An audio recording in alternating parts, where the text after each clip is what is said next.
Good morning everyone, welcome back to my channel. সবাইকে জানাই আমার আরেকটি নতুন ব্লগে স্বাগত। আশা করছি তোমরা খুব ভালো আছো। আর আজকের হচ্ছে 27শে মে, আর আমি যেদিন ভিডিওটা ছাড়ছি সেদিন হচ্ছে 31শে মে। তো চলো আজকের তোমাদের সঙ্গে আমি 27 তারিখে কি করেছি না করেছি সবটাই শেয়ার করব।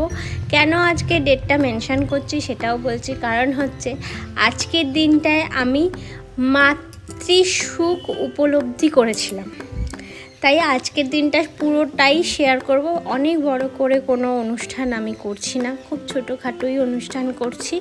আর এখন আমি যাচ্ছি হচ্ছে তোমার কালীঘাট।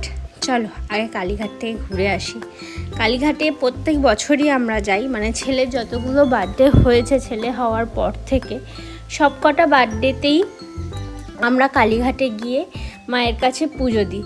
আর তোমরা অনেকেই জানো 26 তারিখ ছিল ফলহারিণী কালী পুজো। তো আমার ইচ্ছা ছিল, যেহেতু আমি ভেবেছিলাম 26 তারিখ না 27 তারিখে পুজো, ফলহারিণী কালীর পুজো, সেই সময় আমি কোনো বড় কোনো অনুষ্ঠান করতেই চাইনি, এমনকি কেকটাও কাটতে চাইনি। তো অনেকেই আমায় বললো না ওটা 26 তারিখ, ওটা 27 তারিখ নয়। তো যখন 27 তারিখ নয়, তো আমার ছেলের বার্থডেটা বড় করে না হলেও কিছু তো হবে।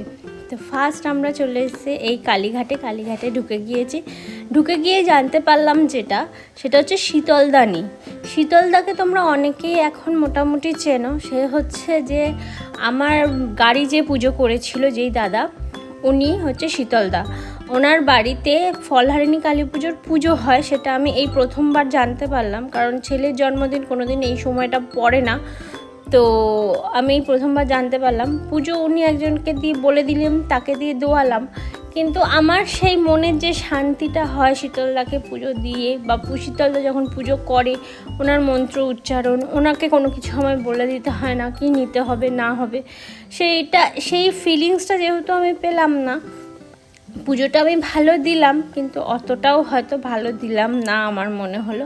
আর এই হচ্ছে মায়ের গেট, মায়ের 5 নম্বর গেট। মায়ের 5 নম্বর গেট থেকে দুটো দোকান পেরিয়েই হচ্ছে শীতলদার দোকান। আমি ঠিক নাম্বারটাও বলে দিচ্ছি, স্টল নাম্বারটা হচ্ছে 23। এই যে এই দোকানটাতেই শীতলদা থাকে। তো চলো আমি এখান থেকে বেরিয়ে চলে যাব, যেহেতু ছেলের জন্মদিন। শ্রীহরিতে তো আমাদের যেতেই হবে, কারণ আমাদের সব অকেশানে আমরা শ্রীহরি থেকে কচুরি ছাড়া সেরমভাবে কিছু শুরু করি না। যেহেতু সকাল সকাল পুজো দেওয়া কমপ্লিট, শ্রীহরি থেকে কচুরি নেবো, তারপরে ল্যাংচা নেবো, নিয়ে যাব হচ্ছে বাড়িতে গিয়ে তারপরে রান্নাবান্না অনেক কিছু আছে। আর মা বাড়িতে একা আছে, দিদিদের আসার কথা আছে। দিদিদের বলতে আমার বড় ননদ শুধু আসবে, ছোটো ননদের বাচ্চাটা তো খুব ছোট, তাই আর ও সব জায়গায় এখনও অবধি সেরমভাবে অ্যাডজাস্ট করতে পারে না বলে ওকে নিয়ে সেরমভাবে ননদের বেরোনো হয় না। আর ও নিজেও খুব ব্যস্ত থাকে। আর এই যে পুরো দোকানটা, আর এখানে দেখো ইনি হাঁ করে কেঁদেই যাচ্ছে, ওর কোনো কিছুই ভালো লাগছে না, যাই করছে ওর কোনো কিছুই ভালো লাগছে না। ওর পাপা এদিকে খেয়ে নিচ্ছে, ওর পাপা বললো আমি এখানেই খেয়ে নিই, বাড়ি গিয়ে হয়তো আমার খাওয়া হবে না, কারণ আমাকে বাজারে যেতে হবে। তো ওই জন্য। আর মোটামুটি সকালবেলার দিকটা যেটা দেখলাম, মানে অন্য সময় 4 চাকা আনি তো সেই হিসাবে দেখা হয় না, সকালবেলার দিকটা ভিতরটা খালিই থাকে। তো আমরা আমাদের খাবার নিয়ে নিয়েছি, এবার আমরা বেরিয়ে যাব হচ্ছে বাড়ির উদ্দেশ্যে। তো চলো বাড়ি যাই, তারপরে কথা হচ্ছে। তো বাড়ি এসে অনেক কাজই হয়ে গিয়েছে, আর বাকি ছিল পায়েসটা করা। তো পায়েসটা আমি করে নিয়ে ছেলেকে আশীর্বাদ করতে বসবো, অনেক বেলা হয়ে গিয়েছে। এই যে ছেলেকে আশীর্বাদ করছি, অনেকেই বলবে ডান হাত দিয়ে কেন করছো, মেয়েদের বাঁ হাত দিয়ে আশীর্বাদ করতে হয়।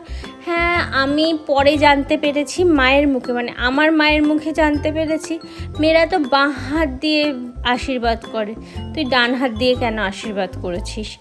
তো আমি মাকে সেই সময় বললাম যে তুমি তো আমাকে আগে বলবে, আমি তো এটা জানতামই না।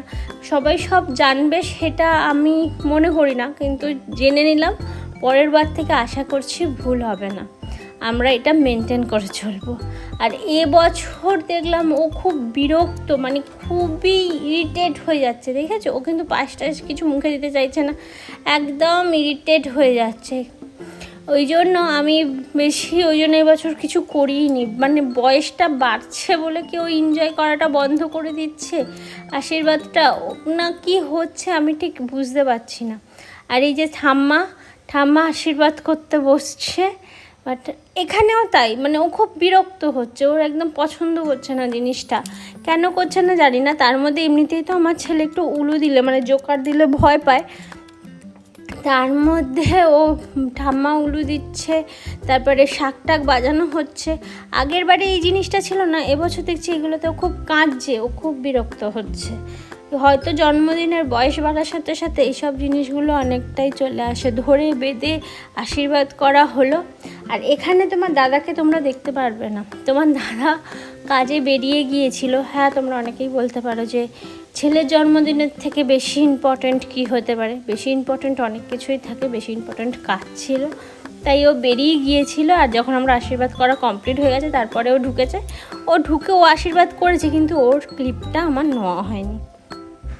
তো চলো আস্তে আস্তে যে পুরো ভিডিওটা আমি মোটামুটি শেয়ার করলাম। ঠাম্মা দাদু হয়ে গেছে, সবাই যাচ্ছে, বাবা বাকি ছিল। আর বাবা এই যে টাকাটা দিচ্ছিল, ও বলছিল না আমি টাকা নেব না, হাত দিয়ে সরিয়ে দিচ্ছিল। প্রথমবার যখন মা দিয়েছিল, মারটা কিন্তু ও নিয়েই বলেছিল যে একটা, বাবা দিদি তখন নিতে চাইছিল না, কারণ যেহেতু ও খুব মুডি। আর আমাকে এটা জানাতে, মানে যেসব বাচ্চারা 4 বছরের বাচ্চারা কি ম্যাক্সিমাম এরকম মুডি হয়, আর এ না ভীষণ জেদিতে পরিণত হয়েছে, খুব যেরকম মুডি সেরকম জেদি। এটা কি হয় না? তোমাদের যাদের ছোট ছোট বাচ্চা আছে আমার বয়সী, তাদেরও কি এই একই কন্ডিশন, একই অবস্থা? বদমাইশি তো প্রচণ্ড পরিমাণে ছিল। আর যতটুকু পেরেছি আমি সাজিয়ে গুছিয়ে মানে ওকে দেওয়ার চেষ্টা করেছি, যাতে ও ঠিকঠাকভাবে খেতে পারে। আর সবটা অবশ্যই ও খেতে পারেনি। আর এই দেখেছো, সব কাণ্ডের মূল হচ্ছে এই ফোন বাচ্চাদের হাতে যদি একবার ওরা ফোন পায়, আর যেহেতু পিসেমশাই, দাদু, দিদা সবাই এসছে, ওর ফোনের তো শেষ নেই। মায়ের কাছে নেই তো কী হয়েছে, পিসেমশাই এদের সবার কাছে তো আছে, তাহলেই হবে। আর এত দুষ্টুমি করছে চিন্তার বাইরে। আর পুরো সারা দিনটা কাটিয়ে দিলে হচ্ছে এই ফোনের ওপর ভরসা করে, সারাটা দিনটা। আর আমি সারাক্ষণ বলছি নমো করো, মানে বললে করছে, না বললে করছে না, এতই ফোনের মধ্যে ব্যস্ত হয়ে গেছে। আর এখন তো পিসেমশাই আর পিসি খুব ফেভারেট হয়ে গেছে, কারণ সারাক্ষণই ওই ফোন দিয়েছে, ওই জন্য খুবই ফেভারেট পিসেমশাই আর পিসি। আর হঠাৎ করে আমি কোথায় গায়েব হয়ে গেলাম, আসলে বাড়িতে আমি একা, মা খুবই অসুস্থ, তাই অনেক কাজটাই বাড়িতে আমাকে একাই করতে হয়। ওই জন্য আমি এই সময়টা চলে গিয়েছিলাম। আর এই সময়টা শিবেন্দুদা, মানে আমাদের যে জামাইবাবু, উনি আশীর্বাদ করেছিলেন। আর ক্যামেরাটা কিন্তু আমি ধরিনি, ক্যামেরাটা ধরেছিল ওনাদের মেয়ে। তো ও যতটুকু পেরেছে করেছে। আসলে মানুষটা তো খুব ছোট, আর ও এই বিষয়টা কিছুই জানে না। ও যতটুকু ধরেছে ততটুকুই আমি তোমাদেরকে একটু দেখালাম, তোমাদের সঙ্গে অ্যাড করে দিলাম। আশা করছি তোমরা অনেক ওকে আশীর্বাদ করবে, যাতে ও অনেক বড় হয়, ভালো হয়। এই আশীর্বাদটা তোমরাও রেখো।